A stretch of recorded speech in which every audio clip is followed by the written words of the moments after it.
اکبر الہ آبادی ہندوستان کا مشہور شاعر گزرا ہے۔ وہ اپنے وقت کے اندر جسٹس بھی تھے۔ اپنے دوستوں کے ساتھ ایک موقع کے اوپر اپنے آفس کے اندر بیٹھے ہوئے مختلف امور پر گفتگو کر رہے تھے، گپ شپ لگا رہے تھے۔ اسی اثناء میں ان کے والد وہ ان کے آفس میں داخل ہوئے اور ہاتھ کے اندر ایک غبارہ پکڑا ہوا تھا۔ آ کر کے اکبر سے کہنے لگے کہ اکبر دیکھو میں تمہارے لیے کیا لے کر کے آیا ہوں۔ اکبر دوستوں کے درمیان بیٹھا ہوا کبھی اپنے والد صاحب کو دیکھتا ہے، کبھی غبارے کو دیکھتا ہے، اور کبھی جو ہے نا اپنے دوستوں کو دیکھتا ہے کہ میرے والد صاحب کو کیا ہو گیا کہ دوستوں کی مجلس اور محفل میں آ کر کے یہ غبارہ لے کر کے آ گئے ہیں۔ کہنے لگے اکبر دیکھو میں تمہارے لیے کیا لے کر کے آیا ہوں۔ کہا بجی غبارہ لے کر آئے ہیں۔ کہا کہ یہ غبارہ تمہیں بچپن میں بہت پسند تھا، بچپن کے اندر تم بہت ضد کیا کرتے تھے اس غبارے کو لینے کے لیے کہ جب تک تمہیں غبارہ نہ مل جائے، دنیا کی ہر نعمت ہر چیز سے تمہیں بہلانے کی کوشش کی جائے،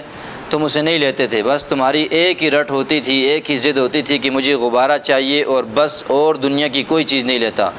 جب تک تمہیں غبارہ نہ مل جائے اس وقت تک تم ضد کرتے رہتے تھے، روتے رہتے تھے، شور کرتے رہتے تھے۔ جب تمہیں غبارہ مل جائے تو اس وقت تمہیں سکون ہو جاتا تھا۔ دنیا کی ساری نعمتوں کے مقابلے میں غبارے کی اہمیت تمہارے لیے بہت زیادہ تھی۔ یہ غبارہ میں تمہارے لیے لے کر کے آیا ہوں۔ اکبر اب بھی اپنے دوستوں کو بھی دیکھتا ہے، ان سے جان چھڑانے کی کوشش کرتا ہے کہ والد صاحب کو سمجھ نہیں آ رہی کہ میں اب بڑا ہو گیا ہوں اور یہ میرے دوست بیٹھے ہیں، کتنے سٹیٹس کے لوگ بیٹھے ہوئے ہیں، اور میرا اپنا سٹیٹس کیسا سٹیٹس ہے۔ بچپن کی باتیں مجھے یاد کروا رہے ہیں یہاں آ کر۔ بچپن میں ٹھیک ہے میرا شوق تھا اور میری یہ ضد تھی، اب تو نہیں رہا۔ اب دوستوں کے سامنے مجھے کس لیے شرمندہ کر رہے ہیں۔ تھوڑی دیر تک جب دیکھا کہ ان کے والد نے کہ اکبر جو ہے نا شش و پنج کے اندر مبتلا ہے اور نظریں چرا رہا ہے، دوستوں کے سامنے شرمندہ ہو رہا ہے، تو ان کے والد نے کہا کہ بیٹا میرا مقصد یہ غبارہ تمہیں دینا نہیں ہے اس وقت، نہ ہی تمہیں دوستوں کے سامنے شرمندہ کرنا ہے، بلکہ تمہیں ایک بات سمجھانا مقصد ہے کہ دیکھو بچپن کے اندر تمہارے لیے تمہاری کل کائنات یہ غبارہ تھی۔ دنیا کی جس چیز سے بھی تمہیں ہم بہلانے کی کوشش کرتے تھے تم اسے نہیں لیتے تھے، بلکہ تمہاری ایک ہی رٹ ہوتی تھی کہ میرے لیے غبارہ لے آؤ، غبارہ لے آؤ۔ جب غبارہ مل جاتا تم چپ ہو جاتے، تمہیں سکون ہو جاتا۔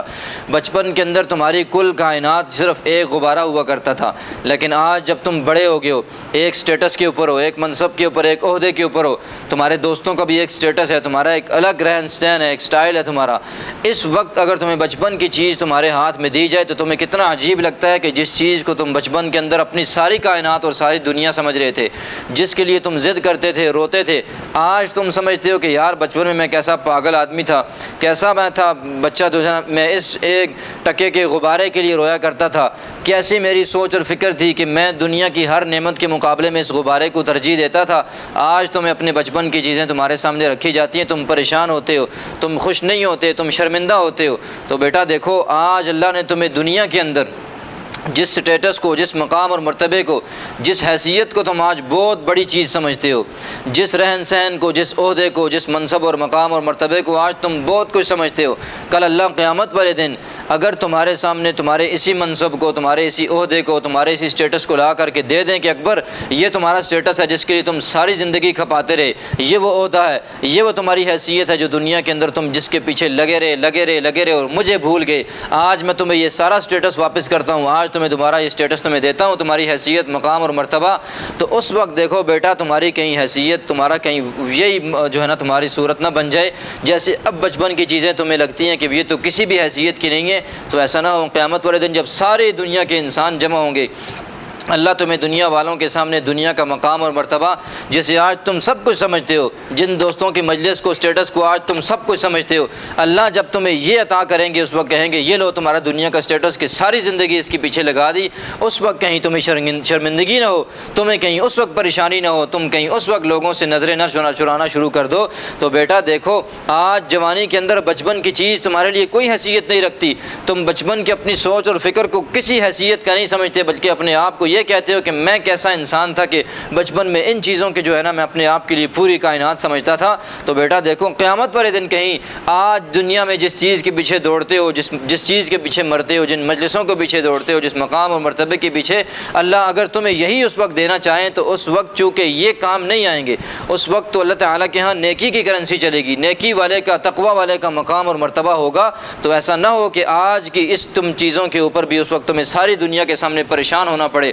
ساری دنیا کے سامنے تمہیں خوار ہونا پڑے، ساری دنیا سے تم اس وقت نظریں چرانے لگ جاؤ۔ تو آج ایسی چیز کو اپنا سٹیٹس بناؤ، ایسی چیز کی حیثیت کو قبول کرو، ایسی چیز کے پیچھے اپنی زندگی کو کھپاؤ، اپنی جوانی کو، کل جو تمہیں اللہ کے سامنے رسوائی سے بچائے، کل جو تمہیں ساری کائنات کے سامنے رسوائی سے بچا سکے، اسی سٹیٹس اور مقام اور مرتبے کو، اسی تقوی کو، اسی للہیت کو، اللہ سے اسی قرب کو، اسی تعلق کو، اللہ کی اسی فرمانبرداری کو آج اختیار کرو۔ تو اللہ والے اور ہمارے بڑے اور اسلاف اسی طرح اپنے بچوں کی، اپنے چھوٹوں کی تربیت کیا کرتے تھے۔ اللہ ہمیں بھی اپنے بچوں کی، اپنے چھوٹوں کی اسی طرح تربیت کرنے کی توفیق نصیب فرمائے۔